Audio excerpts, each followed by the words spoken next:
Assalamualaikum warahmatullahi wabarakatuh. Perkenalkan, nama saya Pandu Kurnia Hakiki dari kelas 12 MIPA 2. Dalam video ini saya akan menganalisis tentang surat lamaran kerja. Yang pertama, contoh surat lamaran kerja. Semarang, 10 Januari 2020. Kepada yang terhormat HRD PT Nusantara Jaya, Jalan Ahmad Yani nomor 10 Semarang. Dengan hormat, berdasarkan informasi dari media cetak, terdapat perihal lowongan pekerjaan di perusahaan tempat Bapak atau Ibu pimpin. Surat lamaran ini dibuat dikarenakan saya ingin mengajukan diri untuk melamar pekerjaan di perusahaan yang Bapak Ibu pimpin untuk mengisi posisi yang dibutuhkan saat ini. Saya yang bertanda tangan di bawah ini. Nama Pandu Kurnia Hakiki. Tempat tanggal lahir Sungai Penuh 12 Desember 2002. Jenis kelamin laki-laki. Pendidikan S1 Administrasi Perkantoran. Alamat perumahan Kembar Lestari nomor 08 RT 07. Telepon 0852 52464757.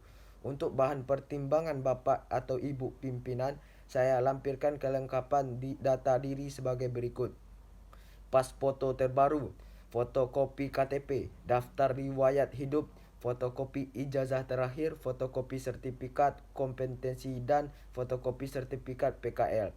Demikian surat lamaran ini saya buat dengan sebenarnya. Atas perhatian serta kebijaksanaan Bapak Ibu pimpinan, saya ucapkan terima kasih. Hormat saya, Pandu Kurnia Hakiki. Selanjutnya, analisis sistematika. Surat lamaran kerja adalah surat dari seseorang yang memerlukan pekerjaan kepada orang atau instansi yang dapat memberikan pekerjaan atau jabatan. Bagian-bagian yang terdapat dalam surat. Yang pertama, tempat dan tanggal pembuatan surat.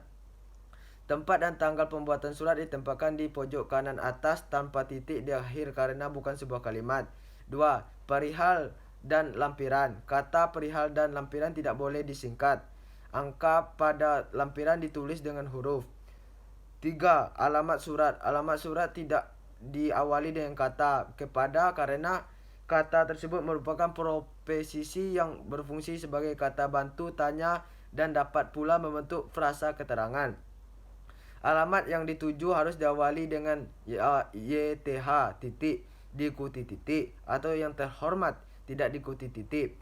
Sebelum mencantumkan nama orang yang dituju, penulis surat dapat mencantumkan sapaan, misalnya ibu, bapak, saudara.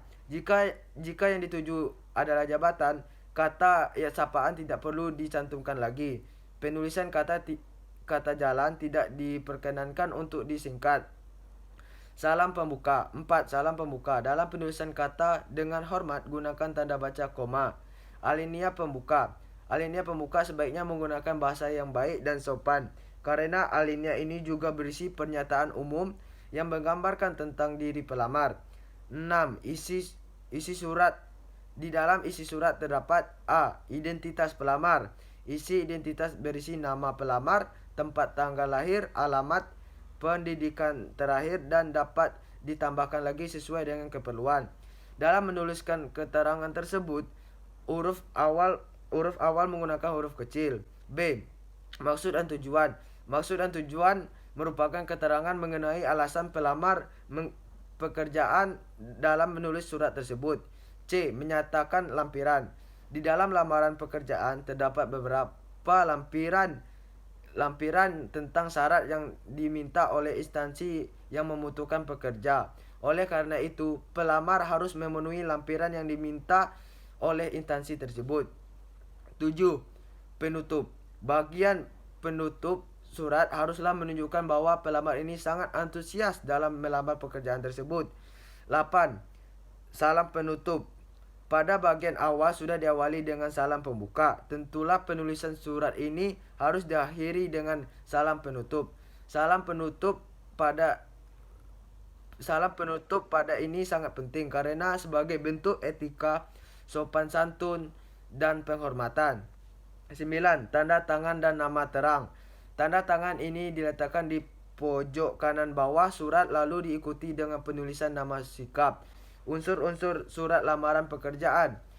Dalam surat lamaran pekerjaan terdapat unsur-unsur yakni sebagai berikut: kepala surat, alamat yang dituju, tanggal penulisan surat, salam pembuka, isi dan tujuan surat lamaran pekerjaan, lampiran persyaratan yang ditentukan. Selanjutnya penutup surat dan tanda tangan nama jelas pelamar. Unsur-unsur kebahasaan surat lamaran pekerjaan. Surat lamaran pekerjaan yang baik harus memenuhi syarat-syarat berikut. Ini diantaranya surat lamaran harus menggunakan bahasa Indonesia yang baik dan benar sesuai dengan kaidah. Yang kedua, surat lamaran ditulis dengan tangan rapi kecuali jika ada permintaan tertentu yang diketik. Tiga, surat lamaran pekerjaan hendaknya berisikan hal-hal berikut yang seperti kita sebutkan tadi: identitas pelamar, riwayat pendidikan, maksud pelamar sesuai dengan lowongannya, dan lampiran persyaratan yang lazim atau yang diminta oleh instansi. Keempat, kata pengantar jelas, singkat, padat, informatif, dan tepat. Tepat informasi. Lowongan pekerjaan bersumber dari pamflet. Pelamar mencantumkan sumber di awal. Selanjutnya, pelamar mengajukan diri untuk mengisi lowongan tersebut. Yang kelima, melengkapi bagian-bagian surat dengan norma bahasa surat seperti penulisan unsur hal, tempat, tanggal, alamat, salam pembuka, isi surat, salam penutup, dan tanda tangan dan nama terang.